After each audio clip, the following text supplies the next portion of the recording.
Hello, नमस्कार, good evening. एक बार फिर से स्वागत है आप सभी का जीएस फाउंडेशन यूट्यूब चैनल पर।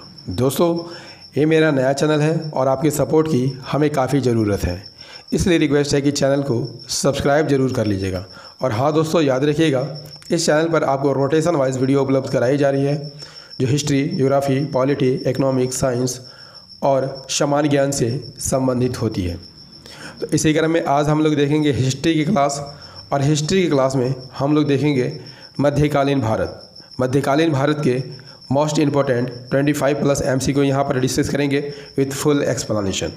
तो दोस्तों, यदि आप SSC, railway, state PSC, CDS, NDA, UPSC, SI या फिर किसी भी कम्पिटिटिव एग्ज़ाम की तैयारी कर रहे हो तो ये वीडियो आपके लिए काफ़ी खास होने वाला है, क्योंकि मैंने इस वीडियो में उन्हीं प्रश्नों को लिया है जो परीक्षा में बार बार पूछे जाते हैं और आगे भी पूछे जाने की संभावना है।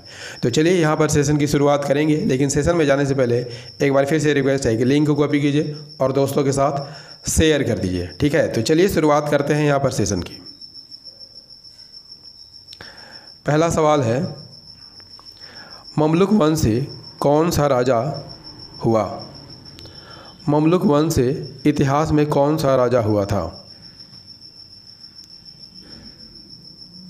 यहाँ पर सही आंसर हो जाएगा ऑप्शन डी, बलबन। बलबन का पूरा नाम क्या था? बलबन का पूरा नाम गियासुद्दीन बलबन था, लेकिन इसका वास्तविक नाम बहाउद्दीन था। उसने 1265 से 1287 तक शासन किया और उसने सिजदा और पाबोस की पद्धति को अपनाई। ये फैक्ट आप याद कर लीजिएगा, परीक्षा में प्रश्न पूछा जाता है। बलबन ने तुर्कान-ए-चहलगानी को नष्ट कर दिया था। तुर्कान-ए-चहलगानी क्या था? 40 गुलामों का एक दल था जिन्होंने इल्तुतमिश के शासनकाल में काफ़ी प्रभावपूर्ण काम किया। इसे किसने बनाया था? इल्तुतमिश ने बनाया था। नेक्स्ट सवाल कर लेते हैं।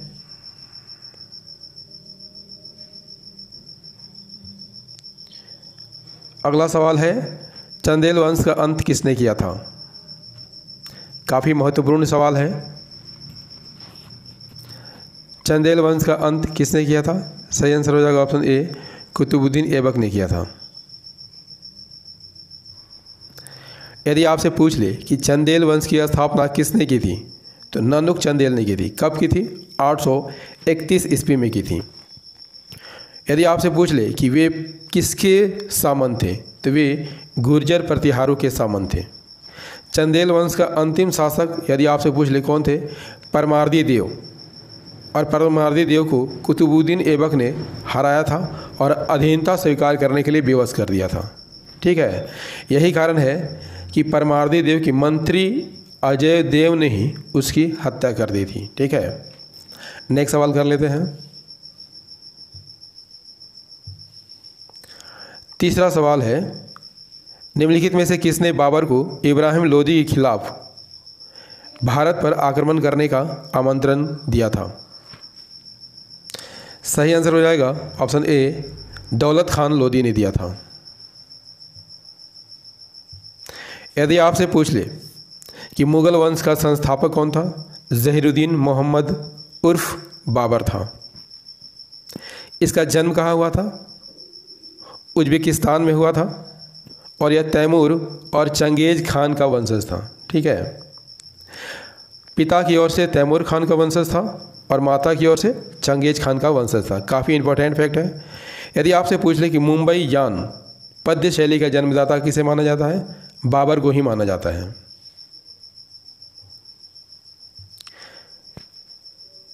बाबर ने 1504 में काबुल और 1507 में कांधार को जीता और उसी समय बादशाह की उपाधि धारण की थी। इन्होंने भारत पर यदि आपसे पूछ ले कितना बार आक्रमण किया? 5 बार आक्रमण किया, 1519 से 1526 तक।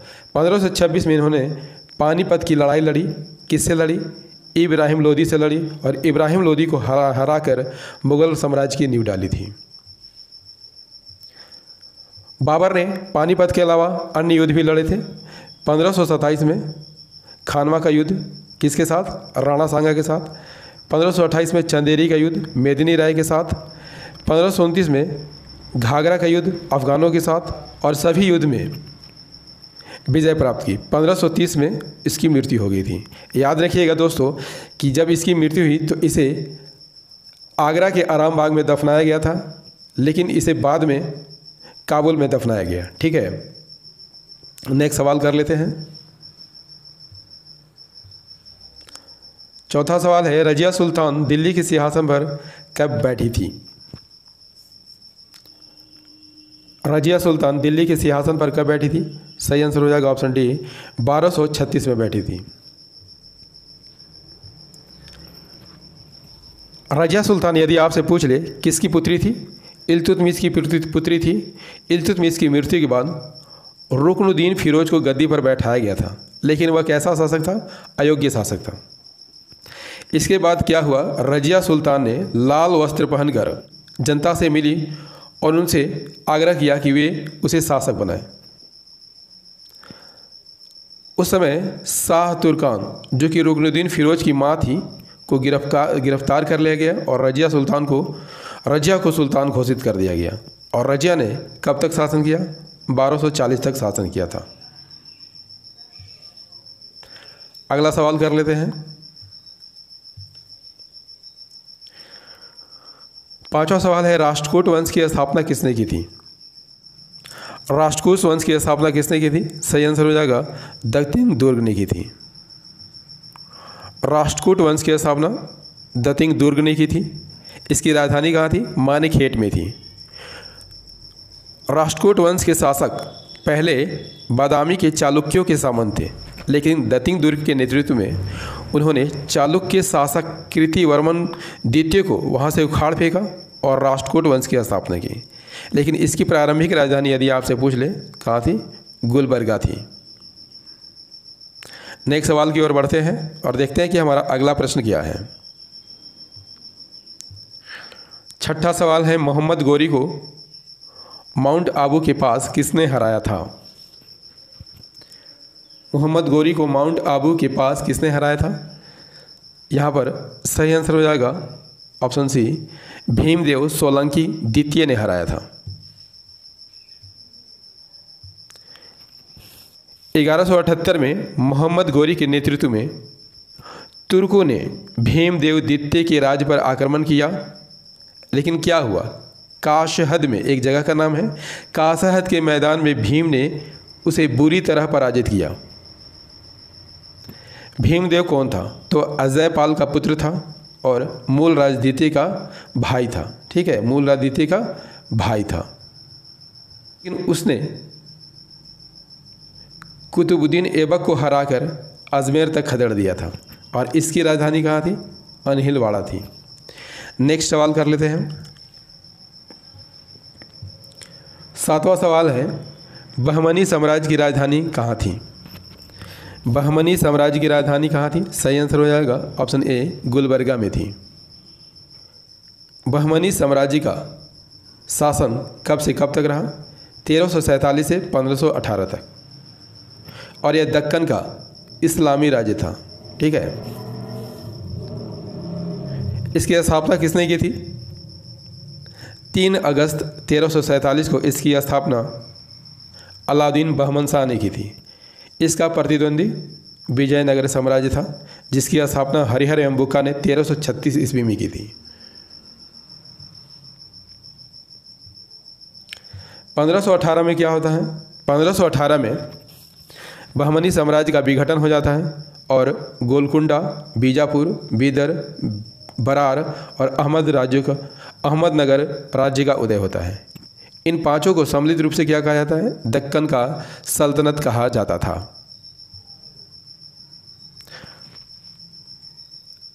देखते हैं अगला प्रश्न। जिंदा पीर किसे कहा जाता था? जिंदा पीर किसे कहा जाता था?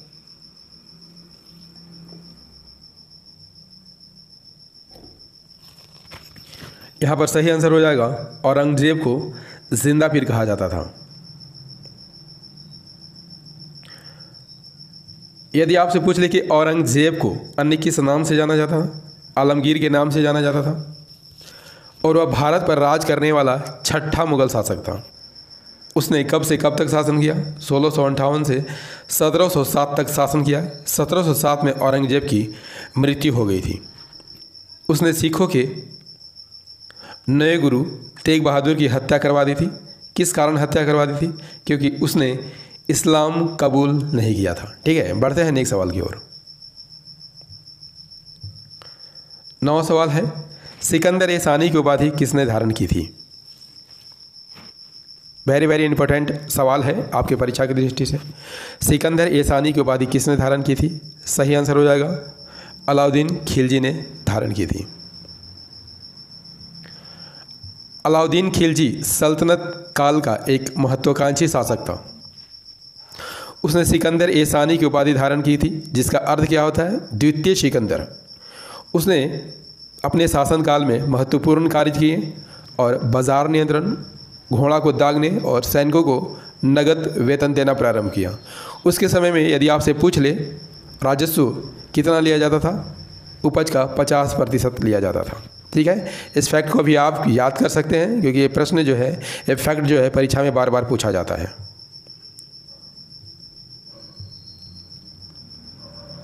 हमारा अगला सवाल है, पद्मावत की रचना किसने की थी?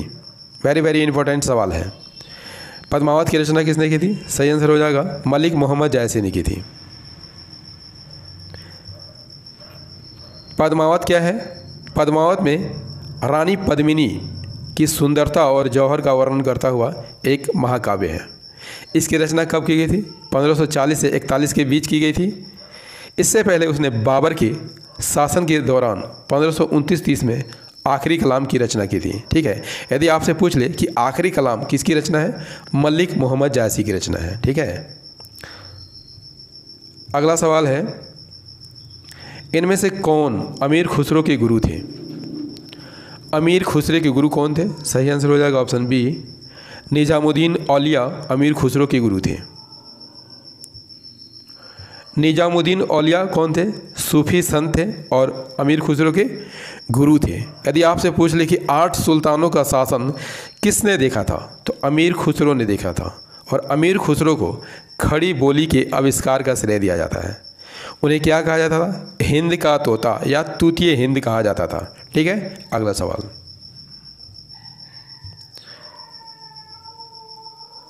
अगला सवाल है, चंदावर का युद्ध किन राजाओं के बीच हुआ था? चंदावर का युद्ध किन राजाओं के बीच हुआ था? सही आंसर हो जाएगा ऑप्शन डी, मोहम्मद गोरी और जयचंद के बीच हुआ था। कब हुआ था? 1194 ईस्वी में हुआ था और इस युद्ध में जयचंद लड़ते हुए शहीद हो गया था। दोस्तों, सेशन कैसा लग रहा है एक बार कमेंट करके ज़रूर बताइएगा। यदि सेशन पसंद आ रहा हो तो इसे लाइक कर दीजिएगा, दोस्तों के साथ शेयर कर दीजिएगा और यदि आप भी इस चैनल पर नए हैं चैनल को सब्सक्राइब कर लीजिएगा, बेल आइकन को ज़रूर प्रेस कर लीजिएगा। 13वां सवाल हम लोग करते हैं, अकबरनामा किस भाषा में है? अकबरनामा किस भाषा में है? सही आंसर हो जाएगा फारसी भाषा में लिखी गई है। अकबरनामा की रचना यदि आपसे पूछ ले किसने की थी? अबुल फजल ने की थी और अकबरनामा आईने अकबरी का दूसरा पार्ट है। ठीक है, नेक्स्ट सवाल, मोहम्मद बिन तुगलक के चांदी के सिक्के का क्या नाम था? मोहम्मद बिन तुगलक के चांदी के सिक्के का क्या नाम था? सही आंसर हो जाएगा ऑप्शन सी, एडलिस नाम था। क्या नाम था? एडलिस। यदि आपसे पूछ ले कि सल्तनत काल में सांकेतिक मुद्रा की शुरुआत बृहद पैमाने पर किसने किया था? मोहम्मद बिन तुगलक ने किया था और वह व्यापारिक विनिमय के माध्यम से मुद्रा के महत्व को समझता था। इसी कारण उसने सोने और चांदी के सिक्कों को प्रसारित करने का बेड़ा उठाया था। उसने सोने के दीनार को 172 ग्रेन कितना कर दिया था? 202 ग्रेन कर दिया था। उन्होंने चांदी का सिक्का एडलिस पेश किया जिसे 7 साल के बाद बंद कर दिया गया था। ठीक है, नेक्स्ट सवाल,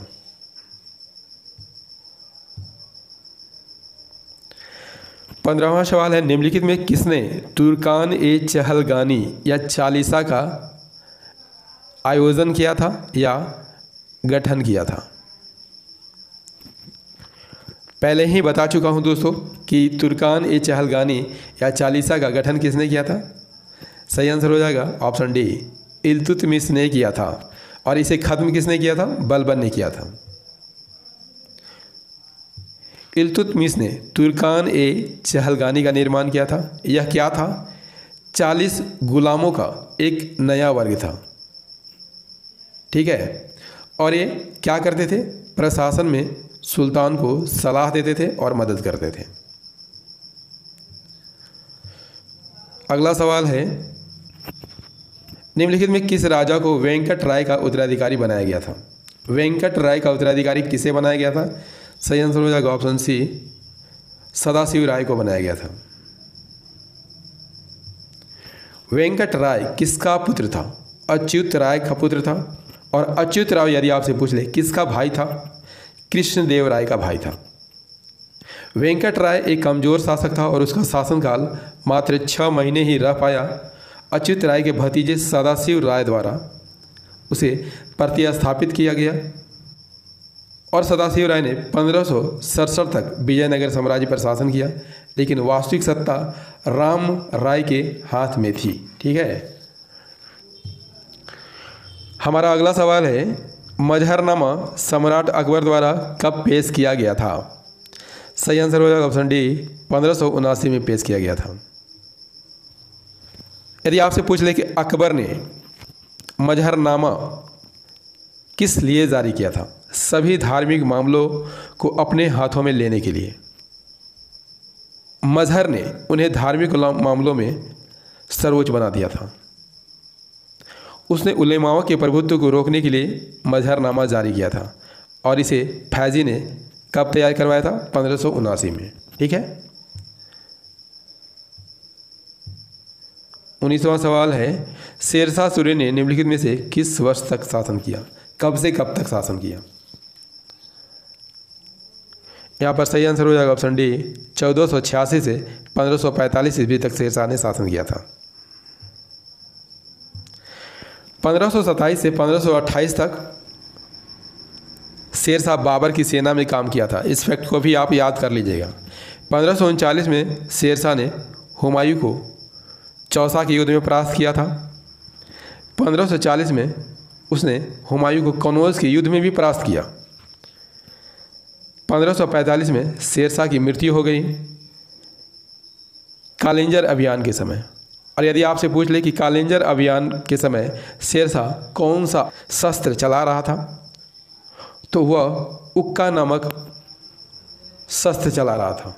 और कहा जाता है कि इसी शस्त्र का गोला कालिंजर किले से टकराकर वापस लौटता है तो सीधे उसी को लगता है और इसी से उसकी मृत्यु हो जाती है, ठीक है। अगला सवाल, अगला सवाल है, अकबर ने निम्नलिखित में से किस वर्ष तक शासन किया? कब से कब तक शासन किया? यहाँ पर सही आंसर हो जाएगा ऑप्शन सी, 1556 से 1605 तक शासन किया, क्योंकि 1605 में अकबर की मृत्यु हो जाती है। अकबर मुगल वंश का यदि आपसे पूछ ले कैवा शासक था? तीसरा शासक था। हुमायूं और हमीदा बानो बेगम का पुत्र था। इसका जन्म कब हुआ था? 15 अक्टूबर 1542 को हुआ था। महाराणा बीर साल के महल में हुआ था। इसके संरक्षक कौन थे? वैरम खां थे। अकबर ने एक महत्वपूर्ण धर्म की स्थापना की थी, दीन ए इलाही, ठीक है। पानीपत के द्वितीय युद्ध में इसने हिंदू राजा हेमू को पराजित किया था। ये सारे फैक्ट इंपॉर्टेंट है, याद कर लीजिएगा। नेक्स्ट सवाल कर लेते हैं, सल्तनत काल के दौरान राजस्व विभाग का प्रमुख कौन था? सल्तनत काल के दौरान राजस्व विभाग का प्रमुख कौन था? यहाँ पर सही आंसर हो जाएगा ऑप्शन सी, वजीर था। कौन था? वजीर। सल्तनत काल के दौरान राजस्व विभाग का प्रमुख कौन था? वजीर था। उसे लगान, कर व्यवस्था, दान, सैनिक व्यय आदि की देखभाल करनी पड़ती थी। वो प्रांतपतियों के राजस्व लेखा का निरीक्षण करता था और उनसे अतिरिक्त राजस्व की वसूली भी करता था। सुल्तान की अनुपस्थिति में उसे प्रबंधन भी करना पड़ता था। वह अकबर के साम्राज्य की राजधानी बुलंद दरवाज़ा, पंचमहल और अकबर का मकबरा, जो कि एक ही स्थान पर स्थित है, कहाँ है? अकबर के साम्राज्य की राजधानी बुलंद दरवाज़ा, पंचमहल और अकबर का मकबरा जो एक ही स्थान पर स्थित है, कहाँ है?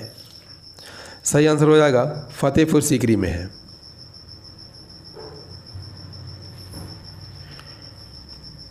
अकबर के समय में फतेहपुर सीकरी 1571 से 1585 तक मुग़ल साम्राज्य की राजधानी रही थी, लेकिन पानी की कमी के कारण इसे खाली कर दिया गया था। ठीक है।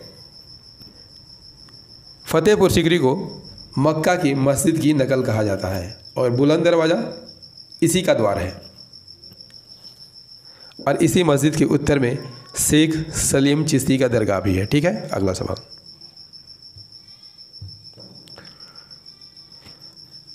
अगला सवाल है, तानसेन ने निम्नलिखित में से किस महान सूफी संत के हाथों इस्लाम स्वीकार किया था? तानसेन जो कि अकबर के 9 रत्नों में से एक थे, किस महान सूफी संत के हाथों इस्लाम स्वीकार किया था? सही आंसर हो जाएगा मोहम्मद गौस के हाथों इस्लाम स्वीकार किया था। तानसेन ग्वालियर का हिंदू संगीतकार था और वह अकबर के 9 रत्नों में एक था। उन्होंने राजा रामचंद्र के यहाँ काम किया था। ठीक है। उन्होंने मोहम्मद गौस के हाथों इस्लाम स्वीकार किया था। दोस्तों, सेशन कैसा लग रहा है एक बार कमेंट करके ज़रूर बताइएगा। यदि सेशन पसंद आ रहा हो तो इसे लाइक ज़रूर कर दीजिएगा। वीडियो बनाने में दोस्तों काफ़ी समय लगता है। ठीक है। और एक लाइक करने में आपको बहुत कम समय लगेगा, इसीलिए रिक्वेस्ट है कि वीडियो को एक बार से लाइक ज़रूर कर दीजिएगा। यदि आप इस चैनल पर नए हैं, चैनल को सब्सक्राइब कर लीजिएगा, बेल आइकन को ज़रूर प्रेस कर लीजिएगा। ठीक है। बढ़ते हैं अगले सवाल की ओर। निम्नलिखित में से किस पेशवा ने शाहू को सत्ता में आने में मदद की थी? किस पेशवा ने शाहू को सत्ता में आने में मदद की थी? सही आंसर हो जाएगा बालाजी विश्वनाथ ने। यदि आपसे पूछ ले कि शाहू, छत्रपति शाहू का जन्म कब हुआ था? 1682 में हुआ था। ये शिवाजी के पौत्र और संभाजी महाराज के बेटे थे। बहुत दिन तक ये किसके कब्जे में रहे थे? औरंगज़ेब के कब्जे में रहे थे। लेकिन औरंगज़ेब के पुत्र बहादुर शाह जब गद्दी पर बैठते हैं तो शाहू को रिहा कर देते हैं। उसी समय महाराष्ट्र में ताराबाई का शासन चल रहा होता है, लेकिन शाहू ने ताराबाई को युद्ध में पराजित करके अपना साम्राज्य स्थापित करता है। ठीक है।